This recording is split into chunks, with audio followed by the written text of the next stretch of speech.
Howdy gamers, today I'm going to teach you how to breed your favorite competitive Pokemon, hopefully in a short and fast manner. So to start, you're only going to need two items. You need a Destiny Knot and you need an Everstone. And I'm going to give you a warning now, if you haven't beaten the game yet, probably close the video because there will be spoilers for post-game stuff. This is your only warning. What the Everstone does is it can be placed on either of the two parent Pokemon. The one that it's placed on, it will carry its nature down to the offspring. What the Destiny Knot does is it can be placed on any of the two Pokemon that are in the daycare, the parents, and it will take the IVs of both of those Pokemon. Doesn't matter which one it's placed on, it'll take both, and it'll pass them down to the child. And the way that works is there will be 12 total IVs, 6 on each of the parents, and it'll take 5, any combination of 5 randomly between the two, and it'll pass it on to the child, and then it'll roll the 6th one. That's why 6 IV Pokemon are fairly rare, because the 6th IV is always random no matter what. We're also going to be wanting the judge feature, so when you go into your Pokemon box, you can press the plus button, and you can find the exact IVs of all of your Pokemon. So as you can see here, this guy has 5 IVs, 5 of the things say best, 5 perfect IVs. Same here, here, here, and here.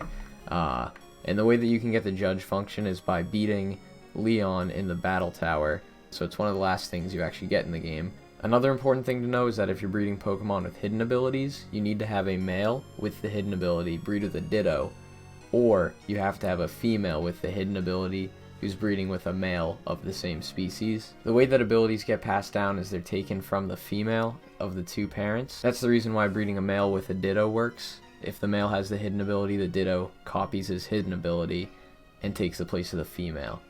So even if you have the right setup for breeding hidden abilities between the two Pokemon, it's still only going to be about a 50% chance for the ability to be passed on to the offspring anyways, so it's always a little bit of randomness there. Another thing to know is that if you're breeding two Pokemon in different egg groups, the offspring will always be the female's species. So unlike previous generations, getting egg moves onto your Pokemon is actually very easy now. The Pokemon that you want to receive the egg move can already be bred. It doesn't need to just be bred with the egg move on it. The Pokemon that you want to have the egg move just needs to be placed in the daycare with the same exact species. So a Ferroseed and a Ferroseed, not a Ferroseed and a Ferrothorn, that won't work.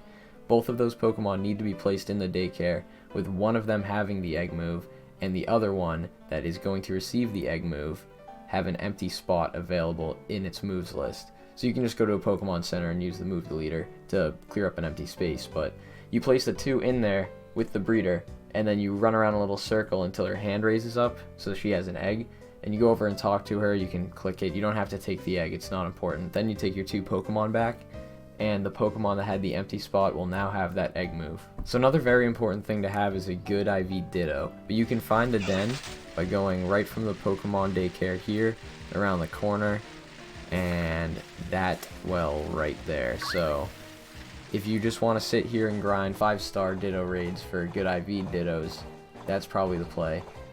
In that case, you can get a few and then just sort of mix and match with the Pokemon you're trying to breed, and generally you're going to end up with some good IVs coming down. So that's what I'm going to do with the Grimmsnarl that I'm going to make as an example for this video, which I will now show you. Okay, so here's the Grimmsnarl that I'm going to be making. As you can see, I'm holding a light clay on it just so the moves reflect and light screen last longer than they normally would. I'm running Thunder Wave and then Darkest Lariat because I kind of need a way to deal with the Galarian Corsola, and I feel like this might be the move since it ignores stat stage changes. The ability's Prankster, so the priority for Reflect, Light Screen, and Thunder Wave go up, so it gets to move first. Then over here we got the EVs maxed out in HP, defense, and then the nature is Impish, so it's plus defense minus special attack. So in this scenario, we are not even going to need a special attack IV, so what we're going to be looking for when it's bred is a max in all of these except for special attack. Alright, so this is where you might see a big departure from other breeding guides if you've happened to watch any. I've been doing this for too many hours the past week. Really not proud of it, but I think I've come down to a good method. So we're going to want a Pokemon with Flame Body in your team, and that's all you're going to want to carry besides eggs. So Scentiscorch gets it, Colossal gets it, but as you can see, flame body. This just allows eggs to hatch faster, for those who don't know. You're going to want to start by giving them the Everstone and the Destiny Knot, depending on how you're doing this. The Everstone isn't as necessary until you have the nature you want. In this case, this Impidimp actually is impish, so I'm going to be giving this the Everstone, which I was already hovering over, so that's cool. And then this Ditto right next to him has pretty good IVs and everything except for defense and special attack, and if you guys remember, special attack is not important for us, so this is about the best Ditto I have that'll help me achieve this. Now, a quick little tip: if you press the bumper on your controller, you can actually flick through this scroll menu very fast. It'll help you find things a little easier, but we're going to give him a Destiny Knot. So this will carry down the IVs between the two parents. It's going to be a little bit of a process. Of course, I'll be cutting it out of this video, but this is where some testing on my part has turned into what I think is a pretty good method. So you kind of line up behind this dude, this Watt dealer, in a straight line, and you just hold forward on your controller, and you're going to want to hold directly left with the C stick, so forward and then left. And if you do this, you will just go in a perfectly circular path, and you will just go right around this guy. You'll always be able to see the breeder, so as soon as she puts her hand up, you know you can talk to her to go take your egg. And this is really just the most efficient method that I've come across. We're going to keep just running in a circle here until we've collected 5 eggs. In that case, the party will be filled. By the time you get your 5 eggs, I would say about 3 of the 5 eggs in your party will be hatched. But don't fall for the trick of simply replacing those Pokemon immediately with the new eggs you're getting. Don't even do it once your entire party is hatched. Really, when you want to swap your Pokemon out with the eggs in your box is when there are 5 eggs in the box. And I'll show you what that looks like in a moment. Alright, so we're back, and as you can see, I have 2 hatched Impidimps, and there's still 3 eggs in my party.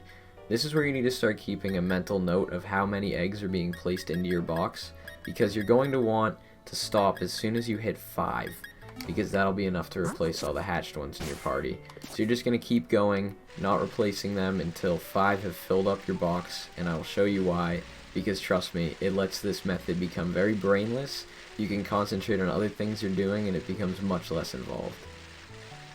Okay, so here we have our 5th egg being given to us by the nursery worker, and if you go and you check your PC box now, at this point, you will see that your party has 5 hatched Pokemon, but there's also 5 eggs in the box, and all of them are being added to the party at the exact same time.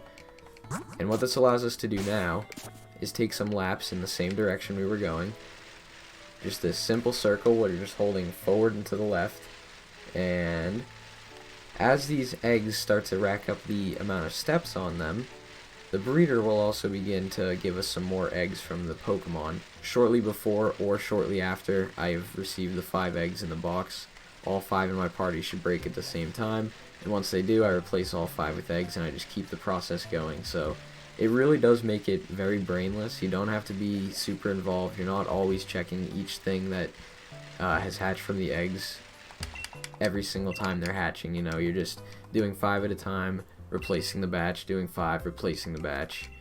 Alright, so as you can see here, the first egg from the party has cracked. It's an Impidimp. I would be shocked if it was anything else. And I'll take 1 step. Oh, question mark. And you will get this about 5 times in a row. Once you've bred 5 Pokemon out of the eggs, you check them, you replace the parent if it's objectively better.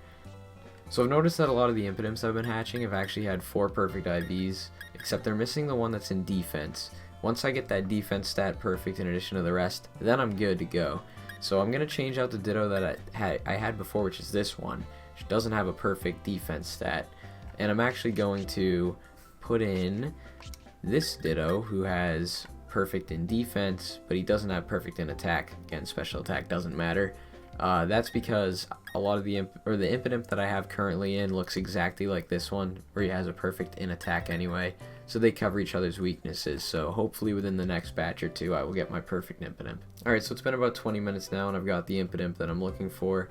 It has 5 perfect IVs. It's missing 1 in special attack, but again, that doesn't matter.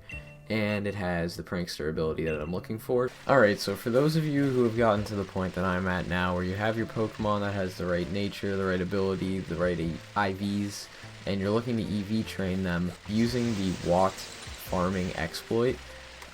If you do not know what that is, just look up watt farming in this game, because it's kind of a little bit of a process to learn, but once you do it, it's easy. It involves throwing a wishing piece into a well, saving the game, checking the beam color, you know, change your switch date and time, you re-click it. For every day you change, you get 2,000 watts. But anyways, once you've done that and you've collected a decent amount of watts, I usually go for about 20 minutes and get 150, 200,000 watts. You're going to want to find the guy who sells you luxury balls, because for each of them, which cost only 100 watts, they sell for 1,500 Poké Dollars in game. So if you buy out the $9.99 that you can fit maximum in your bag, which only costs you just under 100,000 watts to do, you can sell it in game for about $1.5 million, and you can get just under 3 Pokemon fully EV trained. And it's not hard to do. The watt farming only takes about 20 minutes. As a backup, if you don't have any luxury ball sellers in game and you really just want to EV train your Pokemon immediately, you can just go in and buy net balls, dusk balls, any of them that actually just sell for 50 watts. Those will sell for 500 bucks each.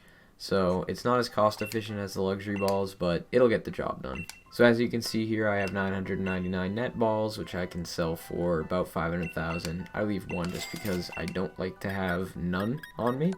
But now I'm at 921,000. So the place that you want to fly to is the Central Winden Pokemon Center. This one here.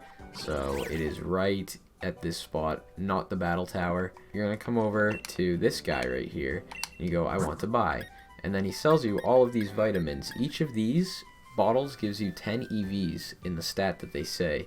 So for me, with this Grimmsnarl that I'm making, I want to max out his HP.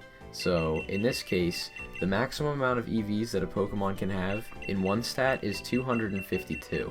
So if each of these gives you 10, buying 26 of them gets you 252. It's really 260, but like I said, it maxes out, so you want to go above rather than below. Then we also want to max out the defense, so I'm going to be buying 26 iron. And I think I might have already owned some HP ups anyway.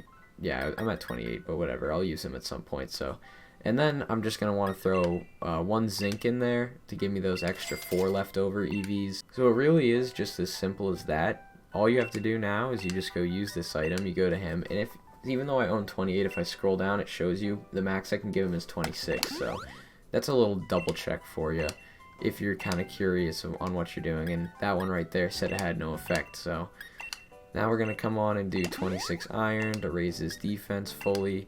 And then you're going to want to come in, oh, not protein, zinc, special defense. There we go. So if you go to your Pokemon now, you can do a little double check by going to his summary, scrolling over to the page where it shows you the stats that he has, and then if you press X, you will see that there is a very lightly colored triangle goes up towards HP, and then there's one that goes down towards defense, and then it grows a little bit in the special defense direction. And additionally, there's stars twinkling around HP and twinkling around defense, and that's how you know you've maxed those two EV categories. I've found that giving a Pokemon 4 XL XP candies gets it to around 45 to 48. Let's see where it puts him. 49. So just under 50. It's kind of up to you whether or not you want to get him to level 100. I don't recommend it because battles are capped at level 50 anyways. From here, I just give them a couple medium candies just to get him to level 50. And see, this works out perfectly for me. He'll be fully evolved by level 50. Everything's set as I need. The only other important thing besides getting the moves on that you're required to do is to max out the Dynamax level. As you can see here, he has none. So the way that Dynamaxing actually works is when you Dynamax your Pokemon, their HP is multiplied by 1.5 times when they're at Dynamax level 0. When you've gotten it to 10, the maxed out Dynamax level, if you've given him 10 candies, his HP will be multiplied by 2 when he Dynamaxes, which is very important for competitive battling. So you always want to give them 10 Dynamax levels, 10 Dynamax candies, it's the same thing. Boom, Dynamax level 10. So his HP will be 404 when he Dynamaxes now. And really guys, I gotta say that's about it. If you're interested in, you know, competitive battling or breeding, shiny hunting, raiding, playing with friends, all that sort of stuff, feel free to check out my stream, twitch.tv/LiamCal, because that's what I do on there. I'll be having a lot of fun with this. So thank you, and guess I'll see you later. Peace.